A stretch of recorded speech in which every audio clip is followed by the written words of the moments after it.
He became the first Saudi player to ever sign for an Italian league team, and it was all because of a former Premier League manager. This is the story of Saud Abdulhamid, the latest signing of Roma. Primarily a right back, he can be found across the defense or even in defensive midfield. And he's so damn good, man. But let me take you back to day one. He first popped onto the scene in October 2018 when he won the Asian Under-19 Championship with the Saudi national team. And when that happened, fans of his club wanted him called up from the youth team to the senior team. Which club is that, you may ask? Al Hilal's rivals, Al Ittihad. But Al Ittihad were going through their worst ever start to a season, gaining just 3 points in their first 12 games of the season and stuck in dead last. Just a month before this, they had sacked Ramon Diaz in the fastest ever firing in Saudi league history. I mean, this wasn't the Ittihad of usual. You see, when Saud was born in 1999, Al Ittihad won 4 trophies that year. And between 1997 and 2011, Al Ittihad won 18 trophies and never finished below 3rd in the Saudi league. But by the time Saud made his debut,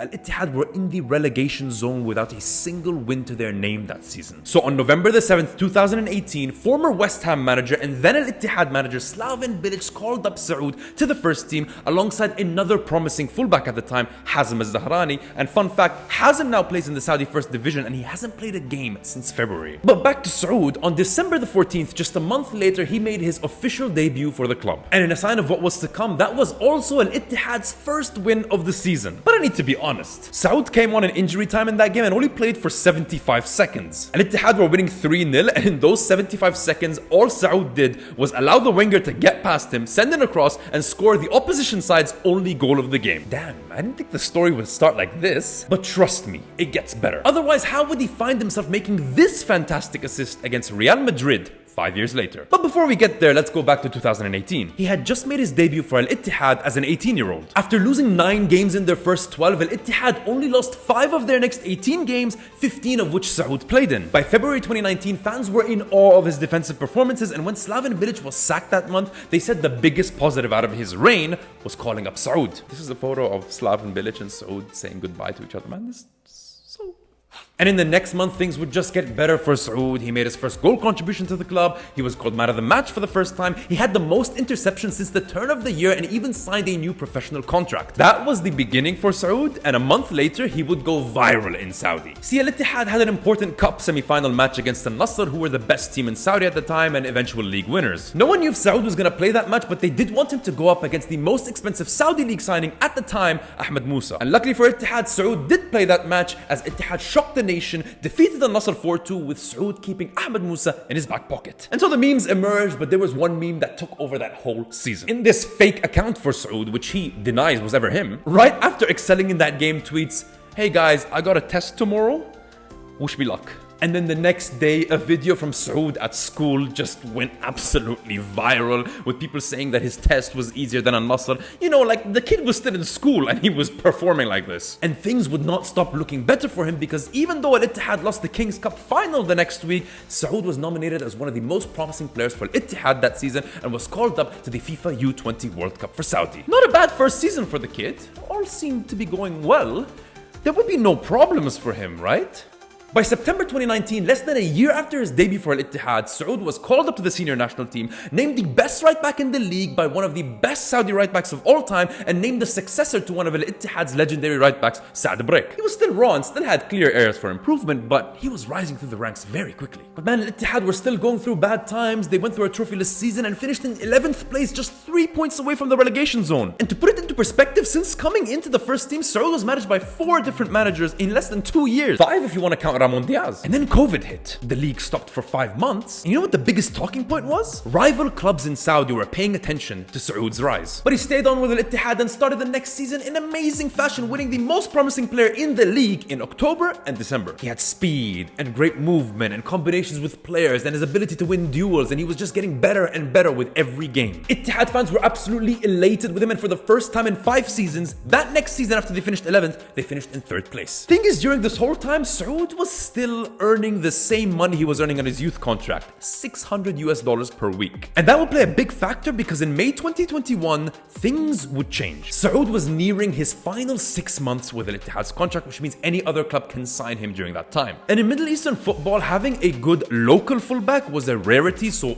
all the Saudi clubs were interested in him. And so the summer of 2021 just saw all the talk being about Saud's contract renewal with Al Ittihad. It even affected his performance at the Tokyo Olympics for Saudi, as he was under scrutiny for his poor performances. And almost every single week, new information would come out. In a few hours, Saud will renew. No, Saud's gonna leave. No, Saud offered himself to Al Nassr. No, Saud's gonna sign for Al Hilal. No, Al Shabab wants Saud. No one knew what was gonna happen. But come the start of the 2021-2022 season, he was still there. But is it because he signed a new contract with Al Ittihad? No, because this story is just getting started, and to make things even more interesting, Al Ittihad made one of their best starts to a season in recent memory, being top of the league by mid-season. But apparently what everyone knew is that he wanted to stay with Al Ittihad. Simple. The issue apparently was with his agent. By September 2021, it was said that Al Ittihad had agreed to pay him $800,000 in advance, a $1.3 million per year salary, and give him a new car. And this was way above average in Saudi. In fact, it was even over the league's salary cap at the time. You were not allowed to pay a Saudi player more than $746,000 a year. So in October, the professionalism committee had to get involved. And then all the Saudi league clubs got involved because a new decision had to be made on the salary cap. Don't worry, the story is still about Saud Abdulhamid. And in November, things started to get crazy. So before Al Ittihad's match against Al-Ta'i, Saud was supposed to sign the contract renewal and finish things. But his agent told him, do not sign the contract until you get a certified check from the club. Al Ittihad couldn't provide that, and Saud actually did what his agent told him to do, and then Al Ittihad punished him. You're out of the squad, and you go train on your own. But then after that came the FIFA Arab Cup, and his agent said, until Saud comes back from that, he's not going to sign anything. And don't forget the certified check. But then news emerged of Saud signing a contract with a new agent. And then within 24 hours, his actual agent denied that and said, he's still here. He's still with me. And then the next day, the Saudi Federation announced that the salary cap would be removed. And then the next day, Al Ittihad's president said, you know what? We're not renewing with Saud. We got disrespected and we're not letting this go. Absolute cinema. At this point, the relationship between Al Ittihad and Saud was completely strained. Fans were telling him, oh, you're not loyal to the club, this, that. But the story did not end there, no. At the same time, he was announced that he would be the captain of the Saudi national B team that will play at the FIFA Arab Cup. And then news started emerging that he would sign with Al Ittihad after the FIFA Arab Cup ended. And once Saudi were eliminated from the FIFA Arab Cup, Saud actually signed a contract. But with who? Conflicting news emerged. It was the craziest 24 hours in Saudi football since COVID started. And on December the 8th, 2024, 3 years after he made his senior debut with Al Ittihad, Saud Abdulhamid signed a new contract with Al Hilal, Al Ittihad's rival in the Saudi Classico, for $1.1 million a year, which is less than what Al Ittihad initially offered him. With 1 week to go on his contract in January, Al Hilal were like, you know what, let's just buy the rest of his contract, let him start with us, and he can play at the FIFA Club World Cup 2021, where Al Hilal ended up losing to Chelsea in the semi-finals. And the most insane story has an even more insane ending. You see, when Saud signed for Al Hilal, they were 17 points behind Al Ittihad, who were top of the league at the time. The league was looking impossible for Al Hilal. They still replaced their manager Leonardo Jardim with Ramon Diaz. If you remember from episode 1, Ramon Diaz was the manager who got sacked by Al Ittihad 2 months before Saud was called up to the senior team. Al Ittihad fans were like, you know what, let them take Saud. He's gonna be a bench warmer while we win the league. And I mean, at least Al Ittihad could finally win their first league title in 13 years. Right?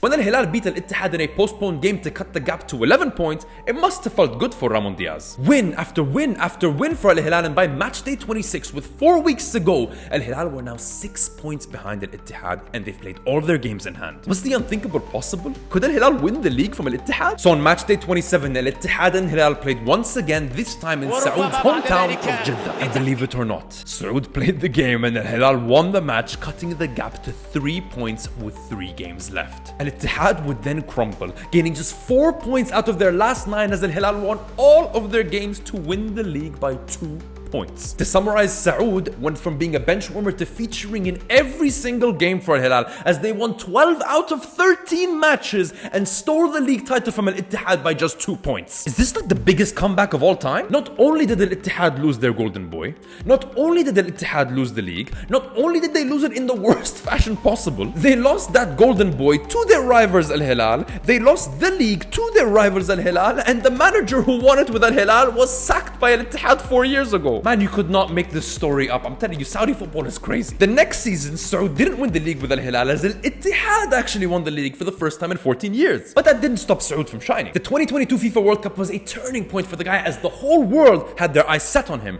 and they knew, like, okay, this kid is good. But what truly cemented Saud's worth was the season where Saudi went on a rave inside all these big players. While he ended up facing the likes of Mahrez, Benzema and Mane, he ended up being one of Al Hilal's most important players in a season where domestically they won the treble and went without a single defeat. But did his move to Roma happen easily? Of course not. This is Saud Abdulhamid we're talking about. There had to be some form of craziness. Not as bad as last time, but still a bit crazy. So when Roma were initially interested, Al Hilal sources came out and denied it. They said no one's talking to Saud and he is going to stay at the club. He's still got a contract. There was no way Saud was going to leave Al Hilal, right? Especially when you think about the fact that he's a local player, so he's not taking up a foreigner spot, so that makes him even more indispensable. There was no backup for him in the league. If he left, they could only replace him with a foreign fullback, and that would take up Neymar's spot. But then, a certain Fabrizio Romano tweeted. So the deal was this. For Saud Abdulhamid to leave, Al Hilal had to let Brazilian left back Renan Lodi go so that they could sign Joao Cancelo at right back. And then to replace Lodi, they would sign Saudi left back from Al Shabab, Mut'ab Al Harbi. But only half of that happened. So Saud left to Roma, Joao Cancelo came in to replace him, but Renan Lodi did not leave. And because Neymar's still not back from injury, Al Hilal may not register him until January 2025. All because of this Saud Abdulhamid transfer. So to summarize, Saud Abdulhamid unexpectedly made his name as a golden boy at his boyhood club Al Ittihad before leaving the fans heartbroken and moving to Al Hilal. And then he went from being an expected bench warmer at Al Hilal to a fan favorite and the best Saudi player in the league before leaving the club,